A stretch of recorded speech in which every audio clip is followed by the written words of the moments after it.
Finally मेरो हातमा आइपुगेको छ Huawei को Y9 2018।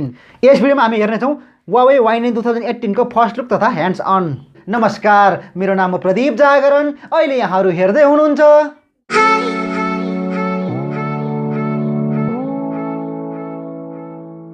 साथीहरु, यो डिभाइस हालै मात्र नेपालमा रिलिज भएको, जसको प्राइस राखिएको छ 25,900 रुपैयाँ र यो डिभाइसमा 3GB र्याम र 32GB इन्टरनल स्टोरेजको साथमा आउँछ। मेरो हातमा यो अहिले गोल्ड कलरमा रहेको छ। साथीहरु हेर्न सक्नुहुन्छ, मार्केटमा ब्ल्याक र ब्लू गरी जम्मा 3 कलरको अप्सन पाउन सकिन्छ।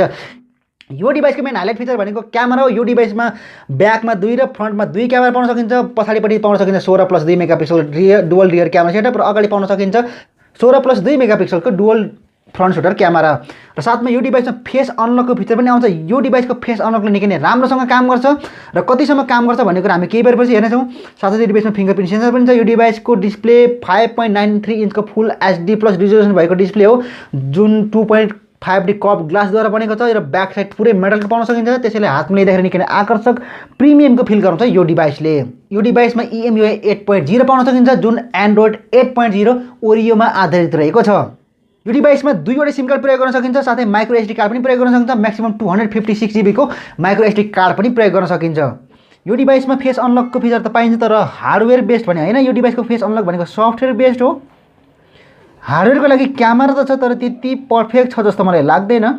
यहाँ अहिले लाइटिङ कन्डिसन एकदमै राम्रो छ। म केही लाइटलाई अफ गरेर ट्राई गर्छु। लो लाइटमा अलिकति केही टाइम लगाइरहेको छ मैले।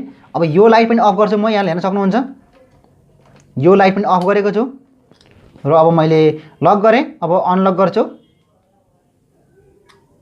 ओके, अनलक भएको छ। अब मसँग छ एउटा लाइट, एउटा LED लाइट अझै बाँकी छ। अब यसलाई पनि म अफ गर्छु। ओके, त अब पुरै अँध्यारो भएको छ। पुरै अँध्यारोमा भने ओके, अहिले रुममा एउटै पनि लाइट बलेको छैन। क्यामेरा समेत मैले देखिरहेको छैन र पुरै अँध्यारो छ। यो अँध्यारोमा पनि यहाँले हेर्न सक्नुहुन्छ। म ट्राई गर्दैछु यसको फेस अनलकले काम गर्छ कि गर्दैन। ओके, मैले अब मैले होम बटन प्रेस गर्दैछु। ओके, यसले काम गरेको छ। यो निकै नै राम्रो कुरा हो। यो डिभाइसको फेस अनलकले 0 लाइटमा पनि काम गरिरहेको छ। यो निकै नै राम्रो कुरा हो, मलाई खुसी लागिरहेको छ। एकदमै राम्रो कुरा हो। यो डिभाइसमा जति लाइट छ त्यति लाइटले नै काम गरिरहेको छ। यो डिभाइस मैले 0 छ त्यही पनि अनलक भइरहेको छ। ओके, फेरि एकचोटि अनलक। ओके, निकै नै राम्रो कुरो। Huawei को Y9 2018 ले 0 लाइटमा पनि फेस अनलकले काम गरेको छ। यो निकै नै राम्रो कुरा हो। यसको मेन हाइलाइट फिचर भनेको यहाँ 4 क्यामेरा दिएको छ Nova 2i मा जस्तै, र भनिएको छ यसलाई Nova 2i लाइट पनि उपनाम दिएको छ। यो नेपालमा हालसालै मात्र रिलिज भएको हो।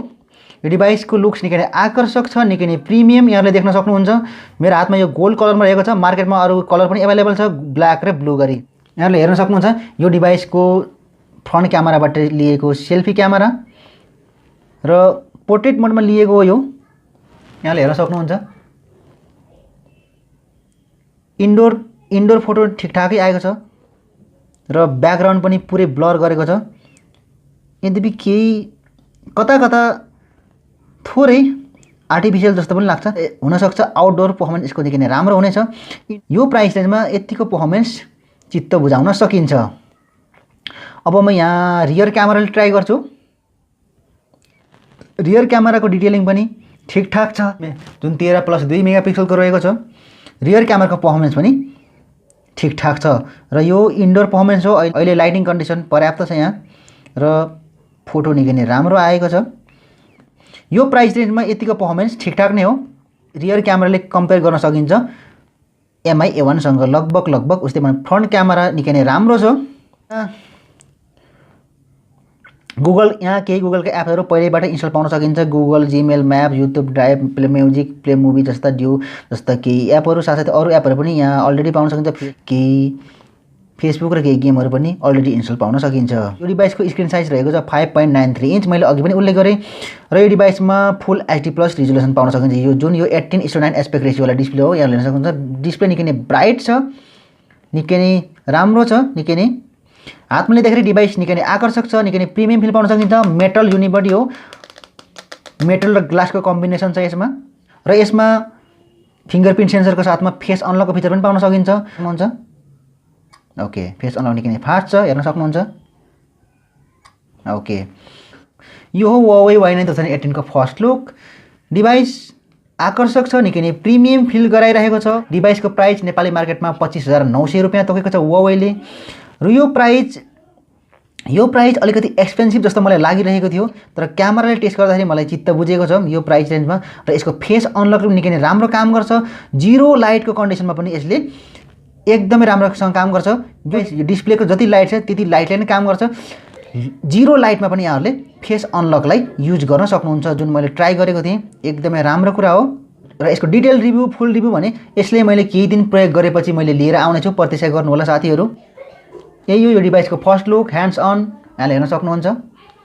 यो डिभाइस हालै मात्रै नेपालमा रिलिज भएको हो र प्राइस राखिएको छ 25,900, जुन मैले अघि पनि उल्लेख गरेँ। डिभाइस सुन्दर छ, आकर्षक छ, प्रिमियम छ। यहाँहरूले पर्चेज गर्न सक्नुहुन्छ, अफलाइन स्टोरहरूमा उपलब्ध छ।